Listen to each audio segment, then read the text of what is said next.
कुशल है। मैं आईसर भोपाल से हूँ और आज सिग्नल्स और सिस्टम्स कोर्स का हम मॉड्यूल नंबर 2.1 सीखेंगे। तो इस मॉड्यूल 2.1 में क्या है? इस मॉड्यूल में हम जानेंगे कि कंटिन्यूअस टाइम सिग्नल और डिस्क्रीट टाइम सिग्नल्स क्या होते हैं और इनमें क्या डिफरेंसेस हैं। तो जैसा कि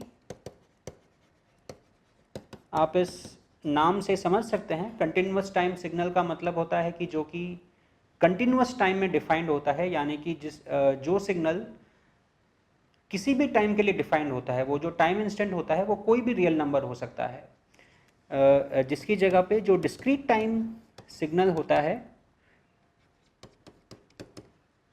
डिस्क्रीट टाइम सिग्नल सिर्फ डिस्क्रीट इंस्टेंट्स ऑफ टाइम के लिए डिफाइन होता है। जैसे कि सपोज 1 सेकेंड, 2 सेकेंड, 3 सेकेंड, सिर्फ इन टाइम इंस्टेंट्स के लिए वो डिफाइन होगा और इसके बीच में वो डिफाइन नहीं होगा। तो हमारे जो रियल लाइफ सिग्नल्स जितने भी होते हैं वो सारे ही कंटिन्यूअस टाइम सिग्नल होते हैं। जैसे कि एक एग्जांपल है मैं जो आपकी स्क्रीन पर ड्रॉ कर रहा हूँ।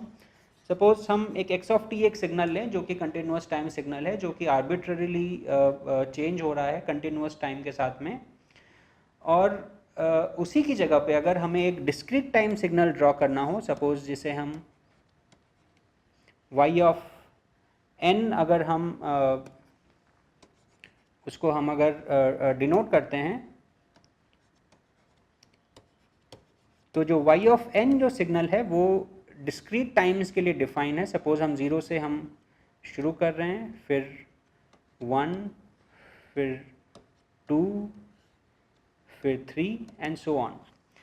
तो ये सबसे इंपॉर्टेंट डिफरेंस होता है डिस्क्रीट टाइम और कंटिन्यूअस टाइम सिग्नल में। और जैसा कि आप देख सकते हैं कि कंटिन्यूअस टाइम सिग्नल को हम यूजुअली टाइम t से डिनोट करते हैं और डिस्क्रीट टाइम सिग्नल में हम जो टाइम है उसे n से डिनोट करते हैं। और जो n होता है वो स्क्वायर ब्रैकेट्स में होता है और जो कंटिन्यूअस टाइम t होता है वो नॉर्मल ब्रैकेट्स में होता है। ये नोटेशन है ताकि कहीं भी अगर ये लिखा हो तो आपको बिना किसी से पूछे पता चल जाए कि ये कंटिन्यूअस टाइम सिग्नल के बारे में बात हो रही है या डिस्क्रीट टाइम सिग्नल के बारे में बात हो रही है। तो अब ये जो कंटिन्यूअस टाइम सिग्नल और जो डिस्क्रीट टाइम सिग्नल है, हम इसे आपस में इंटर कन्वर्ट भी कर सकते हैं। यानी कि अगर आपके पास कोई कंटिन्यूअस टाइम सिग्नल हो तो आप उसे डिस्क्रीट टाइम सिग्नल में कन्वर्ट कर सकते हैं, और अगर आपके पास कोई डिस्क्रीट टाइम सिग्नल हो तो आप उसे कंटिन्यूअस टाइम सिग्नल में भी कन्वर्ट कर सकते हैं। तो ये कन्वर्शन कैसे करते हैं? जो कंटिन्यूअस टाइम सिग्नल से डिस्क्रीट टाइम सिग्नल में कन्वर्शन होता है उस प्रोसेस को सैम्पलिंग कहा जाता है, और जो डिस्क्रीट टाइम सिग्नल से कंटिन्यूअस टाइम सिग्नल में जो कन्वर्शन होता है उसे इंटरपोलेशन कहा जाता है। तो इसके डिटेल्स हम बाद में दूसरे मॉड्यूल्स में देखेंगे, पर अभी मैं आपको बस इसका एक बहुत ही एक ब्रॉड ब्रीफ ओवरव्यू दूंगा कि ये किस तरीके से किया जाता है। तो सैम्पलिंग एक बहुत ही स्ट्रेट फॉरवर्ड और सिंपल प्रोसेस है। जैसा कि आपके स्क्रीन पे आप देख रहे हैं कि ये जो हमारा सिग्नल है x of t versus t, हम इसे अगर हम सैंपल करें, यानी कि हम एक सैम्पलिंग टाइम चुने t, और हर t टाइम गैप पे, यानी कि t, 2t, 3t, 4t, इन टाइम्स पे हमें सिग्नल की वैल्यूज अगर ले लें, तो जिस तरीके से हमने 0 पे वैल्यू ले ली, फिर सपोज t पे हमने उसकी वैल्यू ले ली, फिर 2t पे वैल्यू ले ली, फिर 3t पे वैल्यू ले ली, फिर 4t पे वैल्यू ले ली एंड सो ऑन। तो हम अगर इन डिस्क्रीट टाइम्स पे अगर हम उस कंटिन्यूअस टाइम सिग्नल की वैल्यूज ले लेते हैं तो उसे सैम्पलिंग कहते हैं, और उससे जो कंटिन्यूअस टाइम सिग्नल है वो डिस्क्रीट टाइम सिग्नल में कन्वर्ट हो जाता है। और इसी के जो रिवर्स प्रोसेस को हम इंटरपोलेशन कहते हैं। अभी मैं इंटरपोलेशन की डिटेल्स में नहीं जाऊंगा क्योंकि वो थोड़ा सा मैथमेटिकली इन्वॉल्व है, तो उसे हम डिटेल में हम दूसरे मॉड्यूल्स में देखेंगे।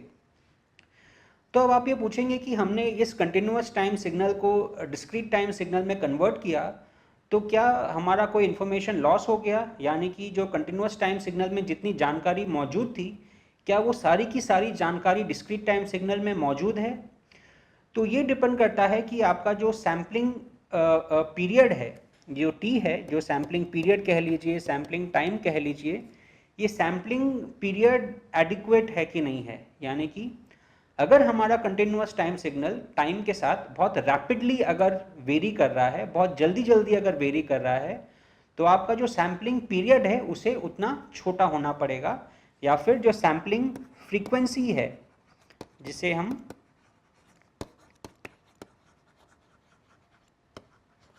f डिनोट कर सकते हैं, f is equal to 1/t, तो सैम्पलिंग फ्रीक्वेंसी को उतना ज़्यादा होना पड़ेगा, क्योंकि सिग्नल अगर बहुत रैपिडली अगर वेरी कर रहा है तो हमें उसके उतने ज़्यादा इंफॉर्मेशन स्टोर करने के लिए हमें उतनी थोड़ी थोड़ी देर में उसे सैम्पल करना पड़ेगा। और उसी की जगह पे अगर हमारा सिग्नल जो है बहुत स्लोली वेरी कर रहा है टाइम के साथ में, तो फिर हमें इतनी जल्दी सैम्पल करने की ज़रूरत नहीं है, हम सैम्पलिंग टाइम को बड़ा भी रख सकते हैं, जिससे कि हमारा सिग्नल का फिर भी सारा इंफॉर्मेशन उस डिस्क्रीट टाइम सिग्नल में स्टोर हो जाएगा। तो आंसर है कि यस, आप एक कंटिन्यूस टाइम सिग्नल को बिना इंफॉर्मेशन लॉस के डिस्क्रीट टाइम में कन्वर्ट कर सकते हैं, गिवन दैट आप उसका जो सैम्पलिंग पीरियड है या सैम्पलिंग फ्रीक्वेंसी है उसे आप प्रॉपरली चूज करें।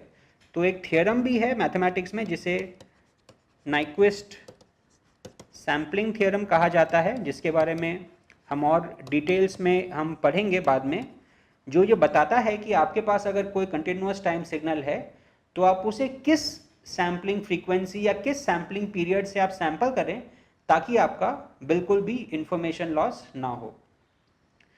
तो अब सवाल आता है कि हम ये सैम्पलिंग कर क्यों रहे हैं, क्योंकि जितने भी रियल लाइफ सिग्नल्स होते हैं, जैसे कि ऑडियो सिग्नल हो गया, वीडियो सिग्नल हो गया, इलेक्ट्रोमैग्नेटिक वेव्स हो गए जिसके द्वारा लाइट का ट्रांसमिशन होता है, ये सारे सिग्नल्स जो होते हैं ये कंटिन्यूस टाइम सिग्नल होते हैं।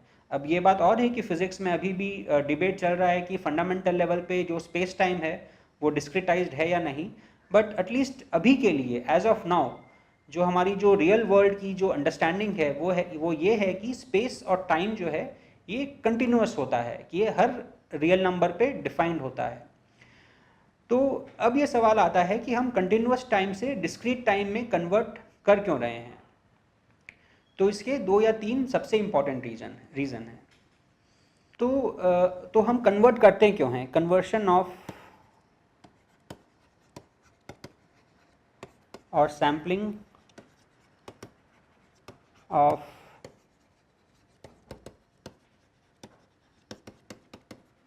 Continuous time signals. तो जैसा कि आप जानते हैं कि साइंस में और हमारे टेक्नोलॉजी में पिछले 70-80 सालों में जितना डेवलपमेंट हुआ है उसका एक बहुत बड़ा रीज़न है डेवलपमेंट ऑफ कंप्यूटर। कई सारे जो प्रोसेसिंग होते हैं, एल्गोरिदम्स होते हैं, वो सारे कंप्यूटर्स के माध्यम से किए जाते हैं, जिसकी वजह से हम इतनी तरक्की कर पा रहे हैं। और जो कंप्यूटर होता है वो फंडामेंटल लेवल पे एक डिस्क्रीट सिस्टम है, क्योंकि कंप्यूटर बिट्स पे काम करता है, जीरोज एंड वंस। तो अगर आपको कोई भी प्रोसेसिंग, अगर कोई भी सिग्नल आपको अगर कंप्यूटर के माध्यम से या किसी और तरह के डिजिटल सिस्टम के माध्यम से अगर एनालाइज करना है तो आपको उसको डिस्क्रीट टाइम डोमेन में कन्वर्ट करना ही पड़ेगा, क्योंकि एक कंप्यूटर एक कंटिन्यूस टाइम सिग्नल को हैंडल नहीं कर सकता है। बाय डिफ़ॉल्ट एक कंप्यूटर डिस्क्रीट डोमेन में ही डिफाइंड होता है। तो ये सबसे इंपॉर्टेंट रीज़न है that for processing or analysis using computer or other digital systems। और कंप्यूटर या डिजिटल सिस्टम्स के माध्यम से उस सिग्नल को प्रोसेस करने का जो सबसे बड़ा रीज़न ये होता है कि digital systems including computer programmable होते हैं। प्रोग्रामेबल होने का अर्थ क्या है? प्रोग्रामेबल होने का अर्थ ये है कि आपने एक बार एक कंप्यूटर बना लिया तो आप उसमें कई अलग अलग तरह के प्रोग्राम्स लिख सकते हैं, उसमें कई अलग अलग तरह की प्रोसेसिंग कर सकते हैं। आपको बार बार उसका हार्डवेयर चेंज करने की ज़रूरत नहीं है। जैसे कि आपके पास कंप्यूटर है, आप उसमें माइक्रोसॉफ्ट वर्ड भी चलाते हैं, पावर पॉइंट भी चलाते हैं, गाने भी सुनते हैं, वीडियोज़ भी देखते हैं। तो आप एक ही डिजिटल सिस्टम पे उसका वही सेम हार्डवेयर यूज़ करके आप सिर्फ उसकी प्रोग्रामिंग बदल के आप उसमें कई सारे अलग अलग तरीके के प्रोसेसिंग कर सकते हैं। तो ये एक कंप्यूटर में और एक डिजिटल सिस्टम में एक बहुत बड़ा एडवांटेज होता है जो कि एनालॉग सिस्टम में नहीं होता है। अगर एनालॉग सिस्टम में आपको अगर अलग तरीके की प्रोसेसिंग करनी है तो आपको उसको पूरा चेंज करना होता है, उसका हार्डवेयर भी चेंज करना होता है, जो कि बहुत ही एक्सपेंसिव होता है और फीजिबल नहीं होता है कई बार। हालांकि ये सही है कि कुछ कुछ प्रोसेसिंग एनालॉग डोमेन में बेटर होती है क्योंकि उसकी क्वालिटी बेटर होती है, लेकिन आजकल डिजिटल सिस्टम्स इतने एडवांस्ड हो गए हैं कि ज़्यादातर प्रोसेसिंग आजकल डिजिटल डोमेन में ही की जा रही है। तो ये सबसे बड़ा रीज़न होता है कि क्योंकि आपका डिजिटल सिस्टम प्रोग्रामेबल होता है, तो हम कंटिन्यूस टाइम सिग्नल को ज़्यादातर डिस्क्रीट डोमेन में कन्वर्ट करते हैं और फिर उसकी एनालिसिस या प्रोसेसिंग करते हैं। जो दूसरा रीज़न बहुत इंपॉर्टेंट होता है वो होता है एरर करेक्शन। अब जैसे आप कोई भी सिग्नल अगर आप पॉइंट ए से पॉइंट बी पे भेज रहे हैं, जैसे कि आप अगर किसी से अगर फ़ोन पे बात कर रहे हैं, तो वो सिग्नल आपके फ़ोन से निकल के आपके आपके जो नियरेस्ट फ़ोन टावर पे जा रहा है, वहाँ से फिर कई सारे और टावर्स पे ट्रैवल करके फिर वो आप जिससे बात कर रहे हैं आपके मित्र के पास फ़ोन पे वो रिसीव हो रहा है। तो इस कम्युनिकेशन प्रोसेस में क्योंकि बीच में कई सारे टावर्स और कई सारे एनवायरमेंटल फैक्टर्स इन्वॉल्व होते हैं, तो इस सिग्नल में कई सारा एरर इंट्रोड्यूस हो जाता है।